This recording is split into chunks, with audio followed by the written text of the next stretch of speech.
Hello, je suis Marie-Estride, consultante sensorielle, et je pars à la rencontre de ces femmes et de ces hommes qui ont décidé de changer de vie et de se consacrer à un métier sensoriel. Que ce soit à travers le goût, le toucher, la vue, l'ouïe ou l'odorat, toutes ces personnes partagent une envie commune, celle de la transmission et de la reconnexion à ce que nous sommes vraiment. Partez à la rencontre de ces destins qui ont du sens et de ces passions devenues métiers. N'hésitez pas à partager ce podcast à toutes les personnes qui doutent et qui hésitent à se lancer dans leur projet de cœur. Artisens, le podcast qui vous montre une autre voie. Artisens. Artisens. Artisens. Aujourd'hui, nous partons à la rencontre d'Élodie Dervé, qui après une carrière dans la communication et le marketing dans le milieu des startups, prend un nouveau virage professionnel à l'orée de ses 40 ans. Grâce à son entourage, elle se rend compte que cela la rend malade et qu'elle est en train de s'asseoir sur des valeurs qui lui sont chères. Elle décide alors, avec son mari et son fils, de partir faire un long périple qui durera 11 mois. Durant ce voyage, elle se reconnecte à ses émotions et décide à son retour de changer de voie. En effet, Élodie se spécialise dans l'accompagnement de l'hypersensibilité et la gestion des émotions avec différents outils, que sont la naturopathie, la réflexologie émotionnelle, l'ikigai, etc. Élodie nous délivre ici ses conseils, sa vision de l'épanouissement professionnel et personnel et une partie de ses nouveaux projets. Je vous souhaite une très belle découverte et une bonne écoute. Bonjour Élodie, comment tu vas ?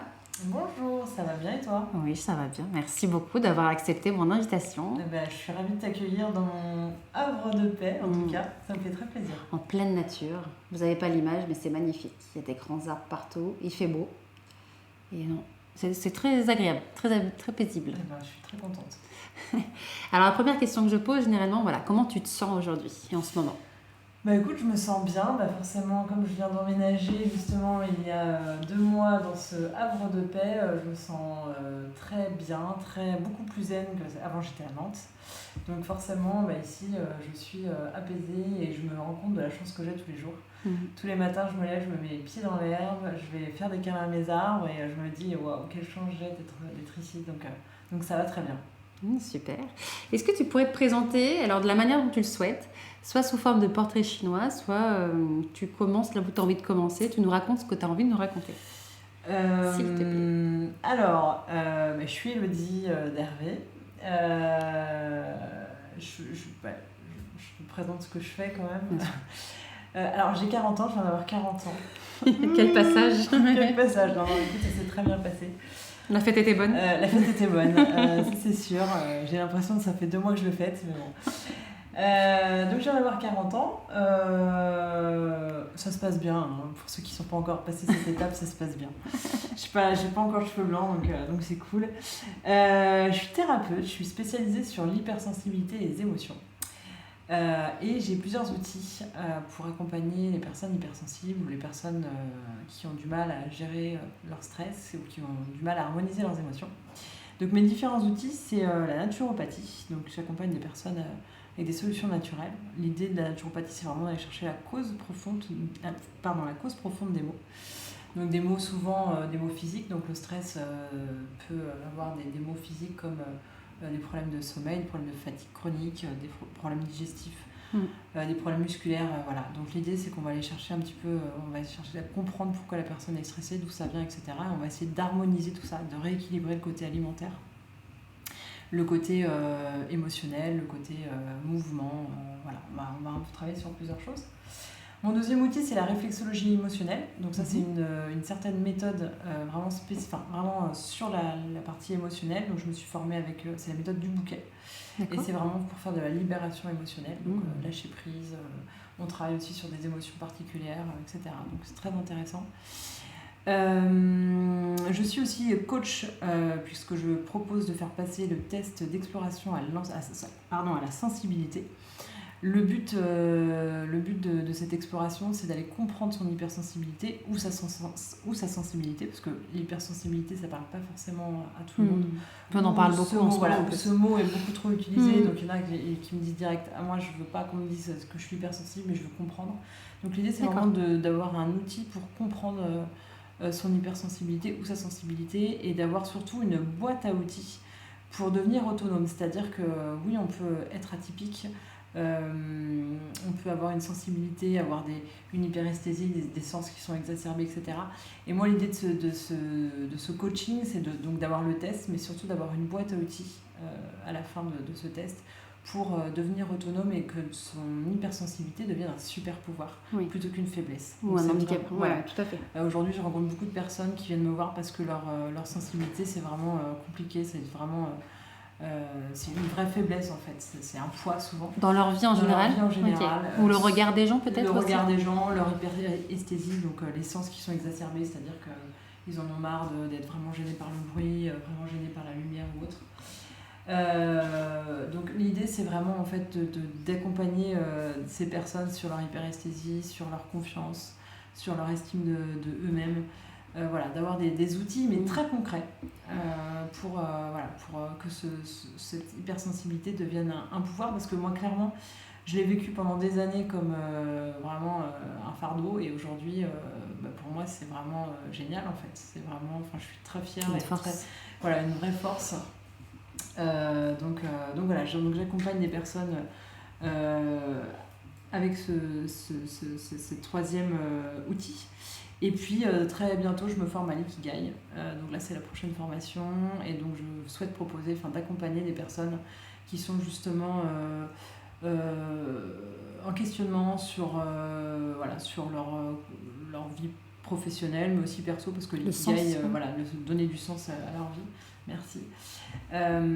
Donc ça, c'est le prochain outil qui arrive très bientôt pour accompagner. Parce que souvent, j'accompagne des personnes, on reprend confiance en soi, et après forcément c'est l'autre partie en fait qui vient après, il y a du changement il y a du changement après quand on commence à travailler sur soi, quand on commence à faire du développement personnel, souvent il y a des changements, et souvent on a envie de mettre du sens, donc le côté professionnel vient très souvent après, et c'est parce que j'aime ce côté-là aussi pro, parce que j'ai eu aussi une autre vie avant. Justement, parlons-en. Voilà, et du coup je trouve que l'ikigai c'est un super outil que j'aurais aimé aussi avoir quand j'ai fait ma transition.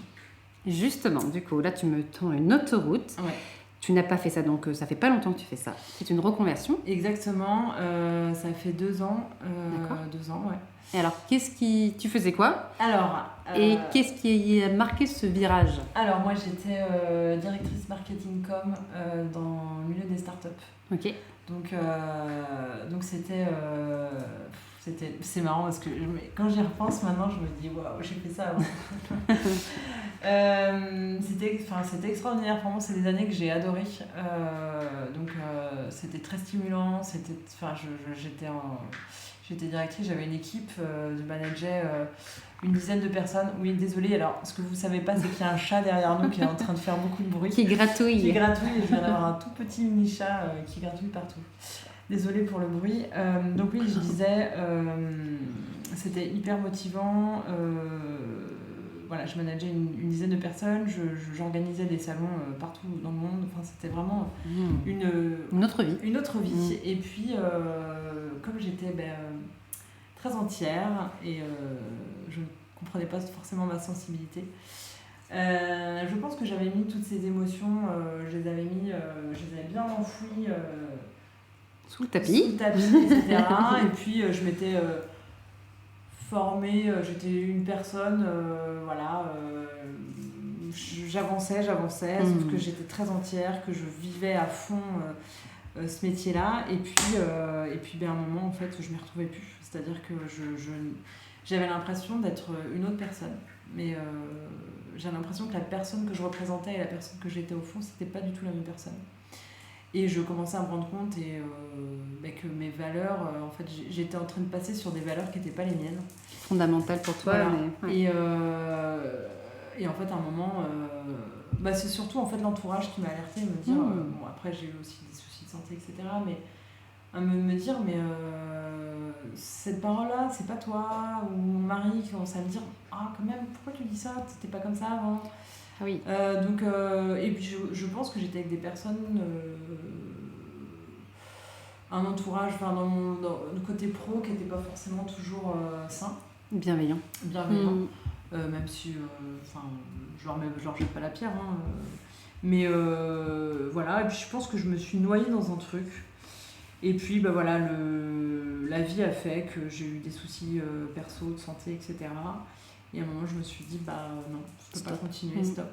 Je suis partie en voyage. Alors moi, le voyage, c'est vraiment un gros sujet chez moi, mais on est parti avec mon mari et mon fils à Bali. Et j'étais au bout du bout, j'avais perdu beaucoup de poids, j'étais pas bien, et là je me suis dit non, je peux pas continuer. Enfin, j'ai eu un espèce de énergétiquement, où je sais pas, il s'est passé un truc à Bali où je me suis Il paraît dit, que c'est très puissant ouais, là-bas. c'est hyper puissant. Et en fait là-bas, je me suis dit non, je rentre, je peux pas continuer. Okay. Donc j'avais un gros événement en septembre, c'était fin août. Je suis rentrée, je me suis dit je fais mon événement et le lendemain je pose ma nuit. C'est ce que j'ai fait. Et ouais, j'ai les frissons. Et là, bah, en fait, donc mon patron avec qui je m'entendais très bien a compris que j'étais au bout de 8 ans, j'étais arrivée au bout du bout et que je m'étais surtout fatiguée et que j'étais arrivée pas loin du burn-out. Alors, burn-out, je dirais, qu'est-ce qu'un burn-out en fait ? Moi je dirais que j'étais arrivée à une phase d'épuisement aussi bien pro que perso. C'est-à-dire que voilà. Donc mon patron en tout cas a compris que j'étais fatiguée et que effectivement c'était mieux comme ça. Donc là, ben voilà, je me retrouve en janvier 2019 avec une nouvelle page à écrire, plein d'idées, envie de repartir dans 12 000 projets, j'avais envie de monter une boîte, je repars dans tous les sens. Et puis finalement, avec mon mari, on se dit, en fait là, lui n'était pas forcément bien dans son taf à ce moment-là non plus. Et là, il me dit, bon, en fait, on a toujours rêvé de partir en voyage, donc on est parti. On se casse. Donc, on a mis notre maison en location et on est parti pendant un an. Enfin, à peine un an, puisque du coup, le Covid nous a arrêtés, mais on est parti 10 mois.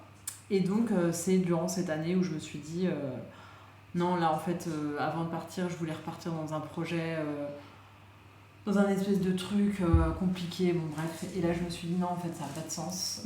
Les 1 an où, en fait, je me suis reconnectée à mes émotions pendant cette année-là. Je me suis retrouvée à pleurer devant des paysages, à pleurer devant des montagnes. Je me suis vraiment reconnectée à mes émotions. Ça doit être très intense, mais c'est chouette. Et j'ai beaucoup dormi aussi. J'ai beaucoup dormi. Mais t'étais fatiguée. On se disait il n'y a pas longtemps avec mon mari, mais on se faisait des espèces de nuits où on se couchait à 9h, on se réveillait à 8h, mais on dormait beaucoup. Oui, puis en plus ton fils était petit, donc tu pouvais te permettre. Quoi. Voilà, on dormait beaucoup. Et vous n'étiez pas en van, hein ? C'était, On était en camping-car. Ah, d'accord. On était en camping-car, ouais, pendant 1 an avec un petit garçon. Il fallait du confort. Il fallait quand même une maison roulante. Et on regrette pas notre choix et c'était extraordinaire. Voilà, et donc pendant cette année-là, je me suis dit qu'est-ce que je vais faire ? Du coup, j'avais le temps en fait de m'ennuyer, j'avais le temps de me poser des vraies questions. Et du coup, j'ai aimé l'approche de la naturopathie, l'approche holistique qui prend vraiment la personne dans son global, et travailler sur le côté alimentaire, le côté équilibre des émotions, équilibre du stress, etc. Donc, tu t'es formée à ce moment-là en rentrant. Exactement. Donc voilà. Donc en rentrant, je me suis dit, en fait à la base je voulais plutôt aller faire du coaching, mais je voyais pas trop le coaching, comment, etc. Et la naturopathie, je trouvais que c'était plus complet. Donc c'est pour ça que j'ai décidé la naturopathie. Et puis me connaissant, je me suis dit que de toute façon, que la naturopathie, c'était certainement le début d'autre chose. En fait, il fallait que je commence par quelque chose qui allait m'amener vers d'autres outils. Oui, c'était un outil. Voilà. Ouais. Et c'est pour ça qu'aujourd'hui, je me présente pas comme naturopathe, parce que je me présente plutôt comme thérapeute, ou parfois je me présente comme coach et naturopathe. Parce qu'en fait, j'ai plusieurs outils, la naturopathie en fait partie. Mais il n'y a pas que ça. Il n'y a pas que ça. En fonction des personnes, justement, je vais plutôt travailler sur le côté alimentaire, sur d'autres personnes plutôt sur le côté émotionnel, avec d'autres personnes plutôt sur le côté confiance. Et aujourd'hui, avec les différents outils que j'ai, je peux vraiment, personnaliser finalement les séances et vraiment... chaque séance, en fait, des fois il y a des personnes qui disent mais ça se passe comment le rendez-vous? Chaque rendez-vous est tellement différent. Du sur-mesure. Et c'est vraiment du sur-mesure, je m'adapte à la personne, il y a des personnes, je vais pas leur dire directement alors on va parler émotion, etc. J'ai des personnes, c'est compliqué. Donc voilà, donc j'adapte vraiment en fait mes séances aux personnes en fonction de leur casserole, de leurs histoires, de leurs objectifs aussi, où est-ce qu'ils veulent aller, etc. Et l'idée, c'est vraiment un accompagnement pour que les personnes se sentent mieux. Dans toutes les sphères de leur vie, quoi. Exactement. Ok. Et tu t'es sentie soutenue durant ce virage par ton entourage ou par la compréhension des gens? Oui. Oui, j'ai été complètement soutenue par mon mari. Complètement, et ça c'est quand même important. Quand t'as ton mari qui te dit vas-y, go, je te suis. C'est clair. Lui était aussi lui aussi a réfléchi de son côté pendant cette année-là de voyage et a lui aussi eu une reconversion. Donc oui, il m'a complètement soutenue, ma famille également. Et puis après, j'ai envie de dire, les personnes qui m'ont pas soutenue, c'est pas grave. On n'est pas tous au même point. On n'est pas tous. En fait, je me suis pas fait envahir par les peurs des autres. J'ai appris ça pendant mon voyage, justement parce que quand j'étais en voyage, j'ai eu le Covid, etc. Et je me rappelle d'une famille qu'on a rencontrée, elles étaient top. Et une des femmes m'avait dit, parce qu'on voulait rentrer, bref, je vais pas rentrer dans le détail, mais elle m'avait dit ne te fais pas envahir par les peurs des autres et par la peur par rapport au Covid et le fait qu'on soit en train de voyager, etc. Et j'avais vachement retenu ça. Et en fait, quand je me suis reconvertie et que j'ai dit aux gens, je vais pas retourner dans le marketing, mais je me reconvertis dans le bien-être parce que c'est quelque chose c'est dans mes valeurs, c'est quelque chose qui me tient à cœur et que c'est maintenant que j'ai envie de le faire, etc. Alors forcément, il y a eu plein de gens, attends, mais tu laisses une situation confortable. Pourtant, mais attends, tu gagnais bien ta vie, mais t'étais tout le temps en voyage, mais t'avais l'air hyper épanoui. Alors oui, j'avais l'air. C'est ça. C'est comme Instagram en fait. Non mais voilà, c'était super, hein, mais non, après je regrette pas cette vie d'avant, et voilà, mais j'avais pas envie de me faire envahir. Je savais que souvent les personnes qui me suivaient pas ou qui étaient dans le c'était leur peur qui parlait, et puis voilà, c'est ma vie aussi, et puis voilà, hein, je veux dire tu vis pour toi, quoi. Je vis pour moi, donc voilà. D'accord. Et justement, tu parlais justement des croyances et des peurs des autres. Toi, est-ce que tu as eu des peurs, des blocages qui auraient pu remettre à mal ce nouveau projet? Est-ce que tu as envie de nous les partager, ou alors tu t'es dit vaille que vaille, non, moi je suis le genre de personne qui, quand j'ai décidé de faire un truc, j'y vais. Et en fait, je tente. Et moi, vraiment, depuis que je suis petite, c'est qui ne tente rien à rien. C'est-à-dire que je me suis dit, au pire, ça marche. Tu sais que c'est ma phrase, ça. Ouais. Au pire quoi? Au pire, ça marche. Donc, en fait... Et au mieux, j'ai essayé. Voilà. Tu vois, c'est ça, en fait. Et en fait, ma vie, ça a toujours été ça. C'est-à-dire que des fois, j'ai fait des trucs... et je me suis lancée dans des espèces de trucs. Et en fait, ça a fonctionné. Donc... parce que tu y crois. Parce que j'y crois, parce que je suis entourée des bonnes personnes, parce que j'ai certainement un petit peu de chance. J'ai une bonne intuition, je pense. Je suis bien entourée, voilà, donc je me suis dit puis si je me plante, qu'est-ce que au pire j'aurais perdu de l'argent. Ouais, c'est ça. Voilà, et l'argent, c'est de l'argent, quoi. Tu peux en refaire. Non, mais voilà, c'est pas grave. Puis alors moi, ça me dérangeait pas d'aller d'être serveuse à côté. Enfin, je dis pas que serveuse c'est un mauvais métier, mais ça me dérangeait pas d'avoir un boulot métier alimentaire, etc. Pour vivre de ma passion. C'est complètement ok en fait. Ouais, mais ça résonne bien. Donc non, là-dessus, j'ai pas eu de... Voilà, je me suis dit, allez, j'y vais. On verra. Et justement, pour les gens qui sont pas comme toi et moi, enfin ça, ce côté caractère, est-ce que tu aurais des conseils à nous donner, là, à nous échanger, allez, on va dire 3 conseils pour les gens, pour que tous ces gens, toutes ces femmes, tous ces hommes qui espèrent en secret un projet, qui ont ce rêve mais qui n'osent pas, par souvent la peur de manquer, qui est la première peur quand même, qui est relevée, et après le regard des gens, etc. Est-ce que alors moi je dirais, ayez confiance en vous, clairement. On se rend pas compte souvent des capacités qu'on a. C'est souvent en faisant qu'on se dit oh ouais, je fais ça.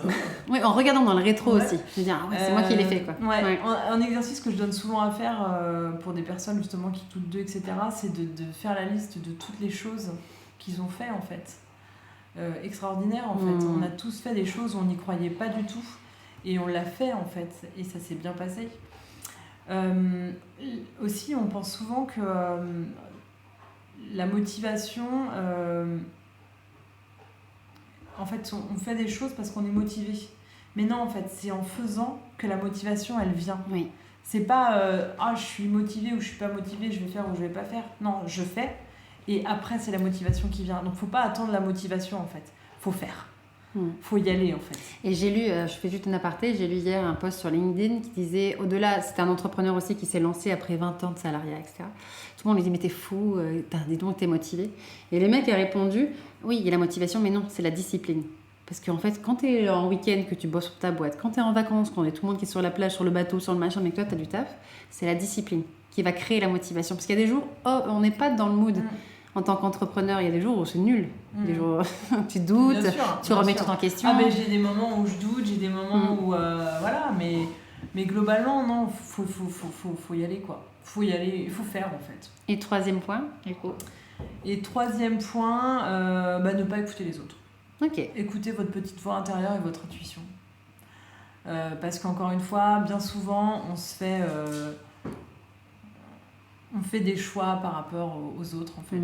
Parce qu'ils nous ont dit ah bah ouais, mais par rapport à ta situation confortable, mais en fait, chacun a sa vie, donc chacun voit ça sous un angle, voilà, par rapport à ce qu'il a vécu, etc. Ou parce qu'il a eu un échec ou autre. Mais si vous y croyez, n'écoutez pas les autres, en fait.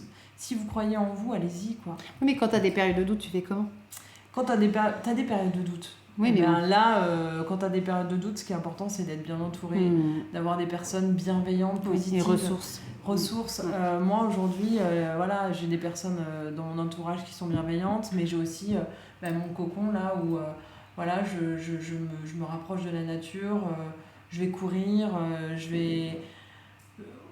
vais mettre les pieds dans l'herbe, je fais des trucs, en fait, pour être proche de la nature, et j'accepte que c'est une période de doute, en fait. C'est ok, en fait. Alors là, je suis dans un down, mais demain ça ira mieux, en fait. Enfin, oui, puis tu sais qui appeler, tu sais ta ressource. Exactement, ouais. J'ai mes ressources, et puis en fait ça passe, quoi, comme tout, en fait. Et en fait, encore une fois, j'écoute mon émotion, je me dis pourquoi je suis comme ça. Voilà, parce que j'ai une peur. Pourquoi j'ai cette peur ? Et j'essaye de comprendre pourquoi cette peur est arrivée. Qu'est-ce qu'elle veut me dire, en fait, cette peur ? Ah, parce que j'ai peur par rapport au côté financier, ou j'ai peur par rapport parce qu'en ce moment, j'ai fait de la com et il n'y a personne qui appelle. Ben, ça arrive, en fait. Mais là, se dire, oh, ok, t'as peur, pourquoi ? Et se dire, attends, tu vas continuer à faire de la com et à un moment, ça va venir, ou tu vas continuer à faire des choses pour attirer, et puis surtout en fait être dans un état d'esprit positif. Plus tu vas être dans le positif, plus tu vas attirer du positif, plus tu vas être dans ton truc t'es un morfond, ouais. Donc, voilà, tu vas pas tirer les gens, hein. Et c'est pour ça que moi j'aime bien l'idée de réseau, en fait. C'est pour ça que j'aimerais bien créer un réseau, je t'en ai parlé.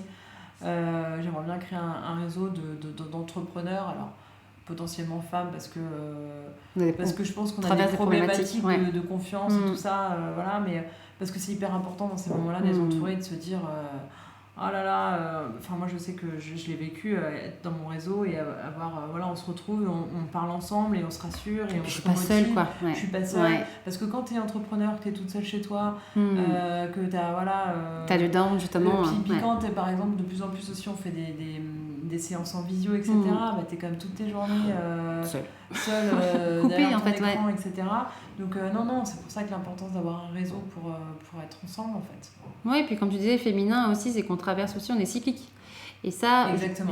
moi je discrimine absolument pas l'homme, Non. mais l'homme ne pourra pas comprendre les cycles qu'on nous traverse par mois déjà, et de cycles de vie de femme, de multiples casquettes. Alors voilà, chacun a sa charge mentale, hein. Mais le cycle féminin a une énorme influence sur notre capacité de travail aussi. Ouais, bien sûr. Bon, après, on a voulu nous lisser en entreprise, mais la chance qu'on a, c'est quand on est entrepreneur, on peut adapter à nos cycles. Et donc là, c'est sûr qu'on se retrouve plus dans des problématiques, justement celles qui ne sont pas dans un cycle, je vais dire, d'hiver, et ben, peuvent aider ouais, tout à fait. les autres. Non, mais je suis persuadée de la force du réseau. Pour moi, c'est hyper important voilà, d'être bien entouré, de se faire évoluer aussi. Ouais, de se faire évoluer, tout à fait. Ouais. Et puis les échanges de pratiques, comme tu disais, c'est quand même vachement cool. Ouais, donc voilà. C'est la face insoupçonnée des thérapeutes. On se masse entre nous, on se fait du bien. Et est-ce que vu que tu parlais de l'hypersensibilité, est-ce que d'avoir choisi un métier sensoriel, finalement, est-ce que c'est un hasard ? Tu aurais pu choisir n'importe quel autre projet ? Alors moi, l'idée, c'était vraiment le bien-être. En fait, il y a très longtemps, j'avais vraiment une idée d'accompagner des personnes. Donc ça me faisait vraiment vibrer, en fait. Oui. Et de soutenir. Pour moi, c'est important d'accompagner des personnes, de soutenir, j'ai toujours eu ça en fil rouge finalement, même quand j'étais dans ma carrière marketing, ça me tenait à cœur de soutenir mes amis, d'être là pour eux, etc. Donc j'ai tout le temps eu ça en fil rouge depuis très longtemps. Et par rapport à mon hypersensibilité, écoute, non, c'est venu naturellement. Il n'y a pas de hasard. Non, mais ouais, vraiment, je pense que c'était mon intuition, plus non, c'est venu naturellement. Le besoin de comprendre aussi. Ouais. Et j'aime bien ce côté aussi, aller chercher à comprendre la cause, en fait, d'être un peu détective. Ouais, tout à fait. Tu vois, la source. Et puis forcément, j'ai eu autour de moi, ou moi-même, j'ai vécu... et je ne dénigre pas du tout la médecine ou autre, mais des sujets sur lesquels la médecine ne m'a pas forcément accompagnée, et que j'ai trouvé des solutions sur des choses plus naturelles, mais pour moi c'est complémentaire en fait. Complètement. Et puis après voilà, l'hypersensibilité c'est venu aussi, enfin voilà, le côté émotionnel, et puis après donc c'est aussi une histoire, hein. On ne choisit pas nos métiers par hasard, c'est-à-dire que c'est aussi par rapport à notre histoire, ce qu'on a vécu, les rencontres qu'on a fait, etc. Complètement. Donc je dirais que mon projet s'est affiné au fil du temps en fait. Il continue. Parce que toi aussi tu changes. Ton femme, voilà. 40 ans ont marqué peut-être aussi. La préadolescence de ton enfant aussi. Voilà, non, mais tout à fait. Non, tu vois, t'as envie d'accompagner au mieux. Mais bien sûr, et puis le côté émotionnel. Je me fais attaquer par le chat. Pardon. Désolée, il y a le chat qui a attaqué. Le côté émotionnel est venu voilà, parce que aussi j'ai dû accompagner mon fils qui avait beaucoup d'émotions, donc c'est pour ça aussi que l'hypersensibilité est venue naturellement, parce que je me suis posé des questions par rapport à ses émotions à lui, par rapport à ses émotions à moi, aux émotions, enfin mes émotions, etc. Donc voilà, je pense que tout ça évolue, et puis après les rencontres, les rencontres pro, les évolutions que j'ai eues, et puis les coups de cœur de lecture. Par exemple, je me suis formée avec Élodie Crépel. À la base, je me suis intéressée à l'hypersensibilité. J'ai lu des livres de Élodie Crépel. J'ai vu qu'Élodie Crépel faisait des formations. Et là, je me suis dit, j'ai commencé par la suivre sur les réseaux sociaux. Et après, je me suis dit, mais mon rêve, c'est de faire la formation avec Élodie Crépel. Et c'était extraordinaire. C'est une femme géniale. Enfin voilà, et moi je suis aussi je marche beaucoup au coup de cœur. Là je suis hyper fan de Maud Ankawa. À mon anniversaire, mes amis et ma famille m'ont offert un stage avec Maud Ankawa. Génial. Ouais, et je suis tellement fan, et voilà, et je marche aussi au coup de cœur, et je sais que quand je vais faire ce stage avec elle, c'est pareil, ça va m'apprendre des choses, ça va me faire évoluer, et je pense que ma pratique va évoluer, donc c'est aussi, voilà, les inspirations sont hyper importantes. Oui, et puis il faut savoir saisir et entendre les signes aussi.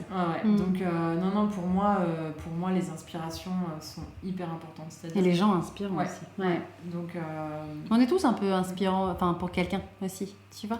Ouais, D'une certaine manière, hein. Ouais, ouais, Tu vois, je sais ouais, pas ouais. comment on peut inspirer les gens, Ouais, mais tout à fait. parce que des fois tu as des qualités que quelqu'un recherche Ouais, a en lui ou ouais. en elle, mais qu'elle ne Carrément. s'autorise pas. Ouais. Tu vois. Donc, Donc peut-être ces gens-là que tu admires, ces femmes-là, ouais. il y a un peu de toi Ouais. aussi là-dedans. Oui, oui, certainement. Ouais. C'est beau de penser Ouais, ça ouais, aussi, tu carrément, vois. ouais. De dire je l'admire, mais pourquoi? Parce que peut-être qu'il y a quelque chose en moi aussi Oui, tout à fait. que je vois pas, mais. Ok, et qu'est-ce que tu dirais aujourd'hui à la petite Élodie si tu la croisais? Je lui dirais, aie confiance, ça va bien se passer. J'aime pas cette phrase. Non, T'inquiète, ça va bien se passer. je lui dirais. Non, enfin bon, c'est moi. Non. Quand j'étais petite, j'étais tellement. J'avais tellement pas confiance. En fait, bon, j'ai eu une enfance particulière, mais je crois que si on m'avait raconté tout ce que j'ai fait, Tu l'aurais pas cru. j'aurais pas cru. Ouais. Parce que moi, je me faisais des projets quand j'étais petite à très court terme, parce que je voyais pas trop l'avenir, en fait. Je comprenais pas le principe, en fait. Pourquoi? Ouais. J'avais du mal à me dire, à me projeter, en fait. Et je me rappelle encore en terminale, quand tout le monde était là à faire des grandes écoles, et moi, mes profs qui me disaient, mais tu veux faire quoi? Et j'étais là, moi, je voulais faire fac de psycho, en fait. Et sauf que tout le monde faisait des grandes écoles, des machins, et je voyais pas, en fait, j'arrivais pas à me projeter, j'arrivais pas à... Le but, quoi. Ouais, et voilà, donc qu'est-ce que je lui dirais? Je lui dirais, d'écouter son intuition. Non, ça se travaille, ça aussi. Hein. Faut se faire confiance, faut déconditionner aussi. Mais non, globalement, voilà, je lui dirais ça, Cool. d'écouter son intuition. Et est-ce que tu as une ou plusieurs Madeleine de Proust à nous parler, à nous partager, pardon. Alors là, tu me prends de court. Ça peut être une odeur, parce que tu m'as dit que tu étais plutôt olfactive. Ouais, alors... Ça peut être un endroit, une personne. Alors, moi, j'ai ma Madeleine de Proust. Alors, je t'en ai parlé tout à l'heure, c'est le café. Je suis une fan de café, je n'en bois plus aujourd'hui parce que, comme je t'ai dit, je vois aussi les méfaits, les effets néfastes du café. Et ma Madeleine de Proust, c'est le café parce que j'adore l'odeur. Moi aussi. Et parce que ça me rappelle quand j'étais petite et que j'avais pas le droit de boire du café et que je sentais cette odeur de ma mamie et ma maman qui prenaient le café ensemble le samedi après-midi. Et cette odeur, et qu'elle me disait que je ne pouvais pas en boire. Et je me disais, mais ça sent tellement Mais bon. la frustration. Et donc, du coup, elle me disait, ok, tu peux tremper ton petit biscuit juste pour avoir le goût. Moi, j'avais pareil. Et du coup, c'est resté. Et du coup, c'est vraiment... et j'adore le café. Et bon, j'en bois de temps en temps, mais j'adore l'odeur. Et sinon, j'ai un endroit au Canada, pendant mon voyage, qui reste mon cocon, mon endroit de visualisation, où quand je suis pas bien, je suis stressée, je me remets dans cet endroit. Et c'était un endroit,